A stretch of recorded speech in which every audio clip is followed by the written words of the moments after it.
Oke, setelah diangkat, kita bawa presiden yang ada di depan, kita tulis sebentar. Gak perlu mikir, santai.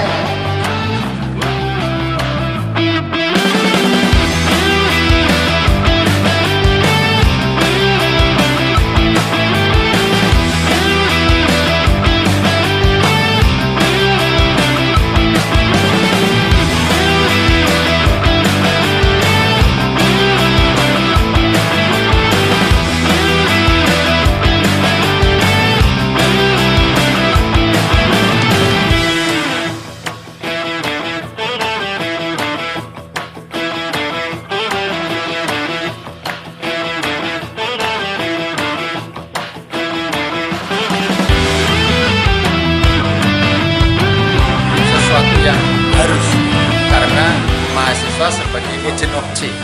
Nah, ini yang harus kita dorong terus, kita kuati. Dan yang banyak bermain di media sosial saat ini adalah generasi muda. Nah, mereka harus cerdas di dalam bermedia sosial, tetapi juga harus paham pada norma-norma yang seharusnya seperti apa. Tentu fokus pada bidang-bidang hukum, terutama bagaimana kita menggunakan ya bahasa, ya gambar yang ada di media sosial itu yang tidak beresiko. Setelah kita bawa presiden yang ada di depan, kita tulis sebentar. Gak perlu mikir, santai.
Menjelaskan di sini bahwa bermedia sosial boleh, makanya ada yang viral itu bagus, tapi harus diedukasi. Makanya dibilang no viral, no education. Tidak viral, tidak mengedukasi. Dengan viral harus mengedukasi. Ada hukum-hukum yang berlaku, undang-undang ITE terutama dalam bermedia sosial. Para netizen harus berhati-hati. Ada pasal-pasal yang bisa menjerat tindak pidana undang-undang ITE. Ya, tentunya kalau di bidang pendidikan semua pasti akan sesuai dengan koridor akademik ya, pendidikan itu sendiri. Nah, tentunya kalau masih itu di jalan pendidikan, di jalan akademik, pasti insya Allah tidak akan melenceng dari hukum.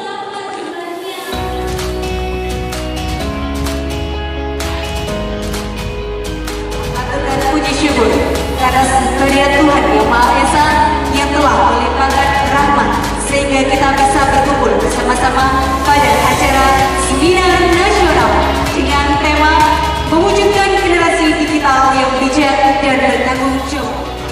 Tuhan Yang Maha Esa atas limpahan rahmat dan karunia-Nya sehingga kita dapat berkumpul di tempat ini dalam rangka menyelenggarakan seminar nasional dengan tema cerdas dan kreatif.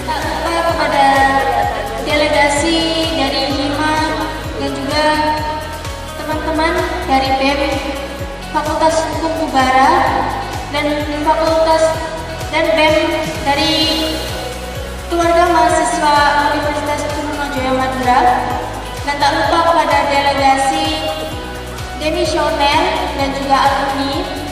Di sini saya selaku Ketua Umum Senat Mahasiswa Fakultas Hukum Ubara belajar. Nah, menurut Federasi Serikat Guru Indonesia atau FSGI, ini terdapat 30 kasus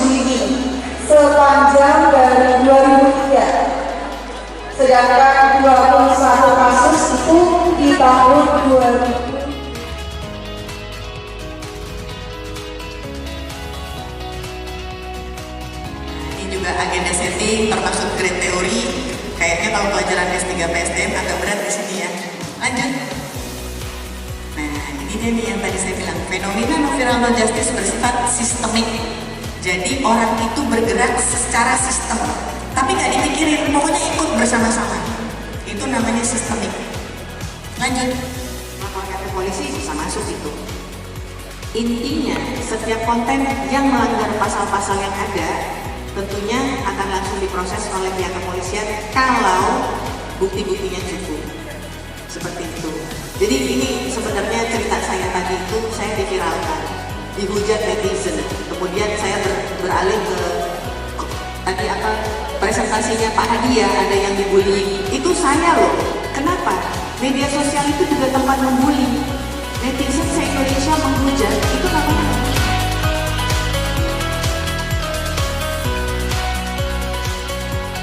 Ini kan kegiatan yang sudah sehari-hari kita lakukan. Masalah penggunaan medsos seperti apa itu kan sudah kita lakukan sehari-hari.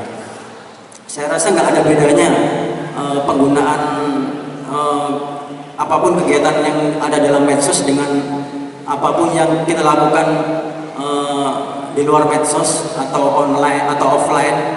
Itu sebenarnya nggak ada bedanya. Artinya begini, ini medsos ini hanya media saja gitu loh. Mengenai aturan-aturan hukum, etika, tanggung jawab itu sebetulnya tidak ada perubahan. Apabila kita di dunia bukan di dunia medsos ya, kita di tetap muka seperti ini, misalkan kita membuli orang, mengolok-olok orang, itu kan juga sebetulnya kan juga melanggar banyak aturan, mulai dari aturan agama, aturan etika, moral kan gitu kan, sopan santun, sama. Di medsos pun juga seperti itu.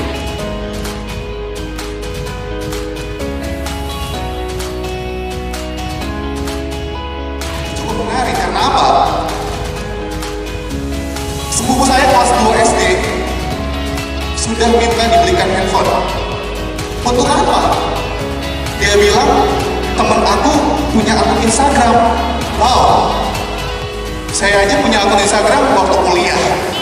Bahkan punya handphone aja itu SMP kelas 3. Sementara sekarang anak kelas 2 SD udah minta dibeliin handphone dan juga minta didaftarkan di akun Instagram. Menarik, sangat menarik juga Bapak.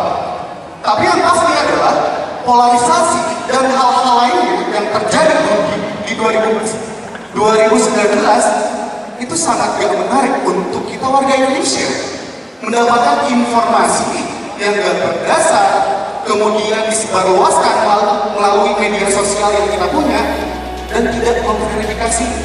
Itu banyak sekali tahun 2019. Nama saya Maria Alfiasya. Saya asal dari EJT Manggarai Flores.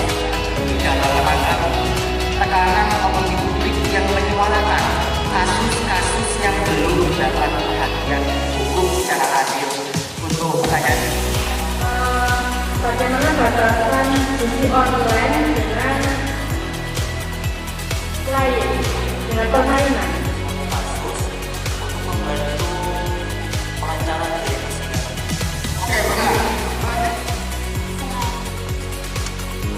Itu bisa berakibat hukum jika kita melanggar hukum. Harus diviralkan, tapi mestinya ikut membantu pihak aparat penegak hukum untuk mengumpulkan bukti-buktinya. Karena kadang-kadang masyarakat pada saat melaporkan kepada aparat penegak hukum tidak disertai dengan bukti-bukti yang cukup. Ini juga yang kemudian menjadikan kok aparat penegak hukum kerjanya lama, padahal tidak. Kejaksaan Agung sendiri pada saat ini sudah mengangkat beberapa kasus yang sudah lama. Kenapa? Karena pada akhirnya bukti-bukti untuk dibuktikan di persidangan, pasal-pasal yang ada di dalam unsur-unsurnya bisa dibuktikan di persidangan, kemudian kejaksaan naikkan.